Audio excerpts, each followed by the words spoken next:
今日の、奥尾塾で自主開催セミナーの、メリットがとてもよく分かりました。そのメリットとは、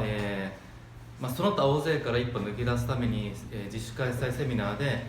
コネや、先生ポジションというのを得られるのはすごくいいことだなと思いました。で